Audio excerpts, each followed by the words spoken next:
Good morning student. इसके आगे के टॉपिक में हम लोग समझ चुके हैं, यानी अपने चला रहे थे क्वेश्चन नंबर नहीं, अपने चला रहे थे केंद्रीय चेता तंत्र की कार्यप्रणाली की चर्चा कीजिए। ठीक है, उसके बारे में आपको मैं समझा चुकी कि चेता तंत्र क्या है, केंद्रीय चेता तंत्र क्या है। मस्तिष्क के भाग के बारे में अपने चर्चा कर रहे थे। ठीक है, मस्तिष्क के भाग के बारे में तो उसके 3 भाग हैं, तो अपने एक भाग की चर्चा कर चुके थे।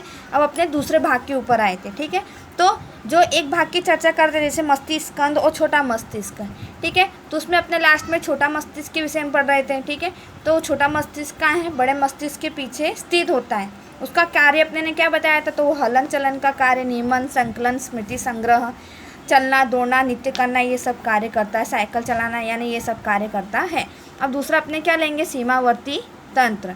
ठीक है, तो सीमावर्ती तंत्र के विषय में अपने समझेंगे। तो सीमावर्ती तंत्र क्या है, तो प्राचीन सस्तन प्राणियों के मस्तिष्क के आकार से मिलता जुलता है।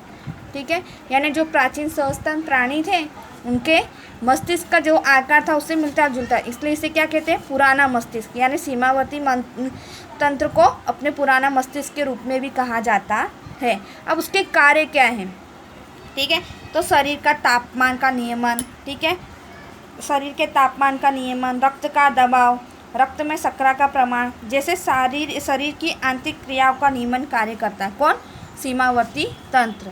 यानी शरीर का तापमान, रक्त का दबाव, रक्त में शर्करा यानी डायबिटीज़ का प्रमाण का नियमन, ये सब कार्य कौन करता है, सीमावर्ती तंत्र करता है। ठीक है, अब मस्तिष्क की छाल में से निकलने वाले, ठीक है, मस्तिष्क की छाल की तरफ जाने वाले संदेश को संकलन का कार्य करता है। यानी मस्तिष्क की छाल से, ठीक है, निकलने वाले जो संदेश होते हैं उसका संकलन करता है। जो संदेश निकलते हैं उसका संकलन करता है। आगे देखेंगे। ठीक है, आगे क्या देखेंगे, जो सीमावर्ती तंत्र है, ठीक है, सीमावर्ती तंत्र है उसमें हाइपोथैलेमस के साथ गहराई के साथ संकलन है। कौन, सीमावर्ती तंत्र, हाइपोथैलेमस के साथ गहराई के साथ संकलन है।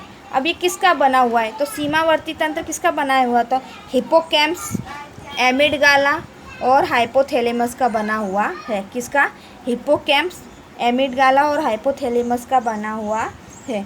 इसका जो बड़ा हिस्सा है, ठीक है, यानी किसका, सीमावर्ती तंत्र का जो बड़ा हिस्सा है वो किसका बना हुआ है, हिप्पोकैम्पस का बना हुआ है, यानी उसके रूप में जाना जाता है। ठीक है, इसके अलावा है जो दीर्घकाल तक की जानकारी है, जो वो है दीर्घकाल की जानकारी। कौन, हिप्पोकैम्पस है जो दीर्घकाल की जानकारी उसको संग्रहित करता है, यानी याद रखता है, यानी लंबे समय की जानकारी को संग्रहित करता है। हाइपोथैलेमस, ठीक है, हाइपोथैलेमस क्या है, तो हाइपोथैलेमस का क्या कार्य है, तो क्या है, भूख है, प्यास है, जातीयता है, इन सब का क्या करता है, नियमन करता है। भूख, प्यास और जातीयता का नियमन करता है। एमिडगाला, तो एमिडगाला क्या करता है, आक्रामकता के महत्व की भूमिका निभाता है। जो आक्रामकता हमारे अंदर होती है उसकी महत्व की भूमिका निभाता है। इसके बाद अपने तीसरे भाग के बारे में पढ़ेंगे। तीसरा भाग क्या है, बड़ा मस्तिष्क और मस्तिष्क की छाल। बड़ा मस्तिष्क और मस्तिष्क की छाल, तो उसमें क्या है, बड़ा मस्तिष्क और मस्तिष्क की छाल उच्च स्तर की बोधात्मक और आवेगिक क्रिया का नियंत्रण करता है। जो उच्च स्तर है उसकी बोधात्मक और आवेगिक क्रिया का नियंत्रण करता है। ठीक है, ये क्या है, बड़ा मस्तिष्क, वो मानव मस्तिष्क के कितना भाग है, 2/3 भाग, ठीक है, का बना हुआ है। ठीक है, अब मस्तिष्क के साल में किसका, चेताकोषों का, चेताकीय ढांचों का, चेताक्षों के गुच्छों का समावेश होता है। किस में, मस्तिष्क की छाल में। ठीक है, मस्तिष्क की छाल में चेताकोषों, चेताकीय ढांचों, चेताक्षों के गुच्छों का समावेश होता है। ठीक है, इसी के कारण से सुसंग्रहित व्यवहार, कल्पना, प्रतीक, साहचर्य, इच्छाएं, ये सब मानसिक क्रियाएं होती हैं, जो हमारे दिमाग की मानसिक क्रियाएं होती। कौन कौन सी, जो हम लोग दूसरों के साथ सुग्रथित व्यवहार करते हैं, कल्पना करते हैं, जो मानसिक क्रियाएं करते हैं, वो सब संभव है किसके कारण, मस्तिष्क की छाल के कारण। ठीक है, अब बड़ा मस्तिष्क उसको 2 भागों में बांटा जाता है। कौन कौन से 2 भागों में, बायां गोलार्ध और दायां गोलार्ध, इस तरीके से 2 भागों में बांटा जाता है। यानी ये मस्तिष्क के 3 भाग हुए। कौन कौन से, मस्तिष्क स्कंद और छोटा मस्तिष्क, सीमावर्ती तंत्र और बड़ा मस्तिष्क और मस्तिष्क की छाल। अब इसके बाद हम लोग पढ़ेंगे मस्तिष्क खंड, जो मस्तिष्क से रिलेटेड है, यानी मस्तिष्क के अंदर ही उसका समावेश होता है। अब मस्तिष्क की छाल है, ठीक है, यानी हम तीनों टॉपिक में मस्तिष्क की छाल के विषय में पढ़े हैं।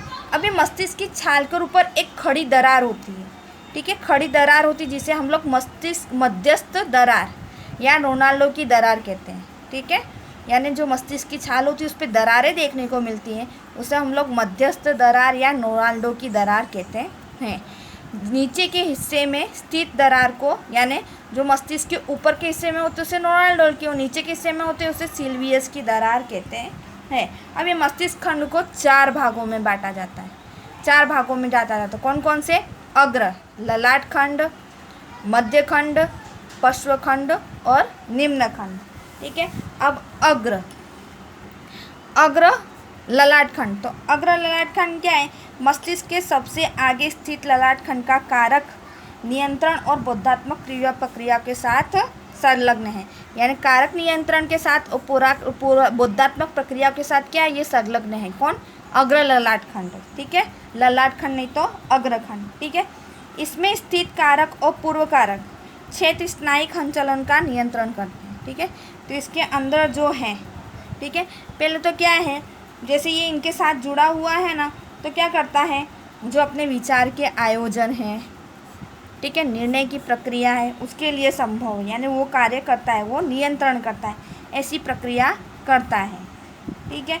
अब इसके बाद क्या, इस खंड को अचानक चोट पहुँचे तो, ठीक है, यानी अगर अचानक चोट पहुँचती है तो व्यक्ति के व्यवहार पर असर देखने को मिलता है, यानी व्यक्ति के व्यवहार में परिवर्तन आता है, उसके व्यवहार में विनाशक प्रभाव देखने को मिलता है।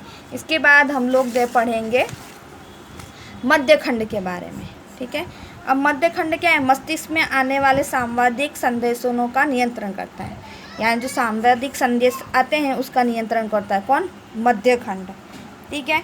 अब मध्य खंड में जो स्थित है, जो कारक हैं, पूर्व कारक हैं, क्षेत्र हैं, ठीक है, पूर्व कारक क्षेत्र हैं, वो स्नायिक हलन चलन का नियंत्रण करता है। कौन?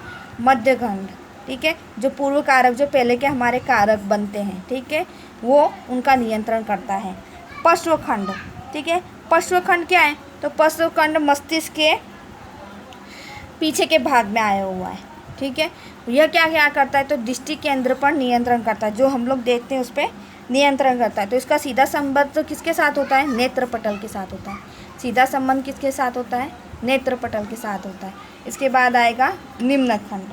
निम्न खंड क्या है? तो निम्न खंड मस्तिष्क के दोनों गोलार्ध, अपने आगे पढ़ चुके हैं कि बड़े मस्तिष्क के 2 गोलार्ध हैं, दायां और बायां, तो मस्तिष्क के दोनों गोलार्धों के नीचे के भाग में आया हुआ है, ठीक है। इसमें क्या होता है, इसका क्या कार्य है? तो वाणी और श्रवण केंद्र में स्थित है, ठीक है। तो जो वाणी है, श्रवण केंद्र, उसमें ये स्थित है और उसका क्या करता है? नियंत्रण करता है। यानी हम लोग मस्तिष्क के भागों में विषय पढ़ चुके हैं और मस्तिष्क के खंड के विषय में, ठीक है। उसमें कौन सा? अग्रखंड, मध्य खंड, पश्व खंड और निम्न खंड, इन सब के विषय में पढ़ चुके हैं। अब अपने आगे क्या देखा था, जैसे केंद्रीय चेता तंत्र को 2 भागों में बांटा गया है, किस किस में? मस्तिष्क में और रीढ़ में, ठीक है। तो हम किसके बारे में? दूसरे भाग के बारे में पढ़ेंगे, रीढ़।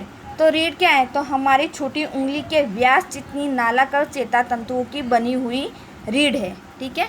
जो हमारी छोटी उंगली होती है उसके व्यास की जितनी नालाकार चेता तंतु की बनी हुई है, जो मस्तिष्क के प्रारंभ के सिरे से जुड़ी होती है, ठीक है। तो मस्तिष्क के सिरे से प्रारंभ होकर शरीर के पीठ के भाग में स्थित मेरुदंड के मनकों के पोलों के भाग में से सीधी रेखा से गुजरती है, यानी नालाकार की होती है, जो मस्तिष्क के सिरे से प्रारंभ होकर पीठ के भाग में, यानी पूरा पीठ का भाग होता है, उससे मेरुदंड के मनकों से जुड़ी होती है, यानी ये पीले भाग में दिखती है, रेखा से गुजरती है, ठीक है। उसका आकार कैसा होता है? तो एस आकार होता है। कैसा होता है? एस आकार होता है, ठीक है, गुजरती है। अब ये क्या है? तो जो यह है तो मस्तिष्क और परिधवर्ती चेता तंत्र के बीच अपने पढ़ चुके थे ना, केंद्रीय संचालन को 2 भागों में बांटा गया है, ठीक है। उसमें क्या था? केंद्रीय चेता तंत्र में परिधवर्ती और आगे के, यानी जो परिधवर्ती चेता तंत्र है, ठीक है, तो परिधवर्ती यानी मस्तिष्क और मस्तिष्क और परिधवर्ती चेता तंत्र उनके बीच जो संदेश होता है उसका संकलन करती है, ठीक है।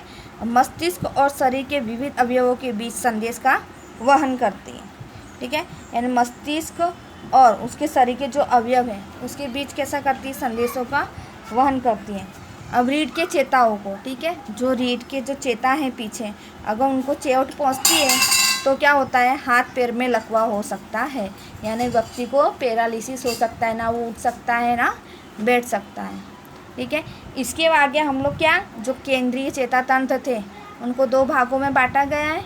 ठीक है, तो उसमें अपने परिवर्ती चेता तंत्र में पढ़ाएंगे, उसमें कौन सा, स्वयं संचालित। ठीक है, उसमें अनुकंपी, परानुकंपी, ये सब चैप्टर के विषय में समझाएंगे। अस्तु।